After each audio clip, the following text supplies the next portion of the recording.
and we're talking about breakout players now that were rookies. So which rookie do you think will have a breakout sophomore season? I kind of have an idea of who you're going to pick. You swear I'm going to... Because I always just think that you're going to go with Ja. Oh, no, that's too easy. I mean, the two guys who I want to have a breakout season are Ja and Cam. Those are my favorites. But who I think is going to have a breakout season, I'm going to say Kobe White. I'm going to go a little fan bias here, and I'm going to say Kobe White. Oh, man. Yeah, just for the simple fact that last year he was coming off the bench. He was a bit of our I want to say our like Dennis Schroeder guy, like come off the bench, give us that little spark. This year he's going to start. We got a new coach. Last year's coach, everybody knows he was the worst coach in the NBA. His system was horrible. Now we got Billy Donovan, who, even though Chris Paul was an on-court coach, we seen him play a three-guard system, which was one of the clutchest systems in the league down the stretch with Chris Paul, Dennis, and Shah. So we see he's good with guards based off last year. So Kobe White, I feel like is going to get more touches this year. We're going to start to see that scoring mentality from him this year, and we're going to start to see him more evolved in his game. So I'm going to go with Kobe White here. Oh, and of course, my bias pick is Cam Reddish, but I'm going to go with Kobe White. This was hard for me to come up with just one player that I think is going to have a breakout sophomore season. The obvious pick for me would be Zion. Even though he had great numbers his rookie year, I think that this year he'll be healthy, he'll be consistent, and people will recognize him much more because he's going to be actually playing throughout the year and dominating the league as well. Because I see him making an all-star game this year. I could see it. If he plays enough, I could see it. But I got two guys, so this is a little cheating. My one guy is R.J. Barrett, of course. Oh my! R.J. Barrett averaged 14, 5, and 2 on pretty bad efficiency. But what I love about R.J. is that after the All-Star break, he averaged 17 points per game, 4 rebounds, 3 assists, shot 45% from the field and 33% from 3. So he improved in every aspect after the All-Star break, after he got his feet under feet a little wet in the league. And now I think I know who your second guy is going to be. I think. We'll get to it, but I think RJ is extremely motivated. He didn't make the rookie team, and everybody's been disrespecting RJ. I was reading an article on SB Nation, and they were ranking the top 20 rookies, and RJ came in at 17. And the players that were above him in order were DeAndre Hunter, Kevin Porter Jr., Eric Pascal, Rui, Cam Reddish, Jackson Hayes, Matisse Thybulle, Kobe White, and P.J. Washington. And I think RJ is looking at that. They even asked him at the media day, I think after media day, I believe it was after training camp practice. They asked him, how'd you feel about not making the rookie team? And he said he was pissed off about it. Like, he was mad. And I like that he admitted that. So I'm thinking RJ is going to have a good season because he's going to be the main guy. Tom Thibodeau, I like him as a coach. And he said the main two guys that have come in great condition to training camp have been R.J. Barrett and Obi Toppin. Our two young guys. The hardest workers on the team. They have been excellent in training camp. So I actually have R.J. Barrett having a breakout sophomore year. My second guy. I think I know. Let me see. My second guy is Tyler Hero. Oh, I thought you was going to say P.J. Washington. Nah, my second guy is Tyler Hero. I think he averaged 13 last year. He was efficient. But now this year, I don't know if Duncan's going to start over him or not.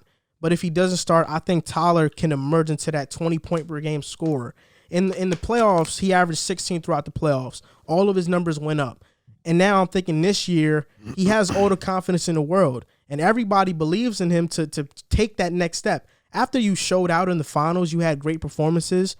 I think going into the season, he can average 20 points per game because outside of Jimmy Butler, the Miami Heat are really well-rounded when it comes to scoring.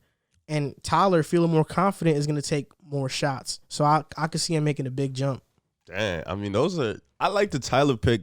R.J. Barrett, the thing about R.J. Barrett is, and I think this is it was known since Montverde. He's always going to be one of the hardest workers on the team. That was always one of his niches. But the thing, like his game, it's really weird. Like he has to develop. It's like he has to develop a few skills again. He has to learn a couple of dribble moves. He has to get a jump shot. Jump shot is really broke, but he is a hard worker. I don't think it's that broke. I think it's broke. I mean, he's a hard worker, and I think he's gonna work hard. I mean, at Duke, I don't know. I was never. He put up big numbers, but I always used to see like him, Zion, and Cam. I always used to think like he's a hard worker, but he wasn't gonna be the guy. So I don't know. It's gonna be tough to see because there's gonna be a lot of attention on him this year. Definitely gonna be one of the leading scorers on the Knicks, but Cam Reddish, man, I'm telling you, Atlanta has too many guys for me. They have Bogdanovich, Trey, Gallinari, Collins. I would say this: if Cam does start, I feel like we're gonna see a lot more because, like you said, like after the All-Star break, Cam he was one of those guys that got his feet wet and he started to feel it more coming off the bench. So I feel like if he does start this year, he's gonna be a more efficient player, and the defense is already there. The defense is there. He's easily the best defender in his class. Easily the best defender. I'm not too high on DeAndre Hunter. I don't know what everybody else sees. I still think he's raw, and that's weird to say for a 23-year-old guy, but he's still raw in the sense of like there's a lot of skills he's missing. Jackson Hayes, I don't know what they see in that, but I do think Tyler Herro is going to have a breakout year. I don't know how they're going to start if they start him or Duncan or if they start both of them. I mean, if anything, if because they don't have Jay Crowder no more. Yeah, if Tyler Herro comes off the bench, I could see him winning Sixth Man of the Year. Yeah, I could see it too. I think they would start both of them though, and put Jimmy at the 4. I don't see that. I don't see Jimmy at the 4 because Goran Dragic is still there, so he's starting. No, I know he's starting. So at it's the really 1. between if Duncan's gonna sit on the bench or not. So who would start at the 4 though? Probably. I don't think they're gonna run 2 bigs. Maybe Precious Achiuwa. He could start at the 4. I don't think he will. He is a 4 technically. Yeah, he's a rookie, so I don't know. Maybe they could go extremely small and start Jimmy at the 4. Because they don't have Derrick Jones Jr. anymore either. Yeah, and they don't have Jay, so probably. But I just think for me, it's between RJ and Tyler Herro. I think RJ has a chip on his shoulder. He does. He should. I think the Knicks are going to be one of the worst teams in the league, regardless. But I think RJ is going to be one of those few bright spots on the team. I was excited. I told you I was excited for the Tom Thibodeau thing for RJ Barrett because he has the defensive intensity and he plays defense. So I feel like Tom Thibodeau is going to get him real right because he's a hard worker. Tom Thibodeau's a hard worker. And RJ Barrett kind of gives me that Jimmy Butler hard work. He's going to come into the gym. He's the first one there. He's the last one to leave. He has that tenacity. So I like RJ and Tom Thibodeau fit. I think that's going to be good for you guys in the long run. But the thing is you guys have to draft guys like that from now until, Tom Thibodeau eventually goes. One other thing I want to mention is that RJ Barrett, if he can get his free throws right and shoot efficient from there, because I think he was shooting like 60-something%.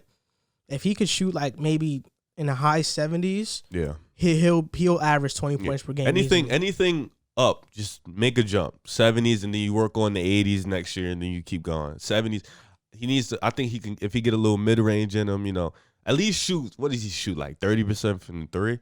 32. Yeah, just get to 35. Just get to an average amount, and I think he can put up 20 a game.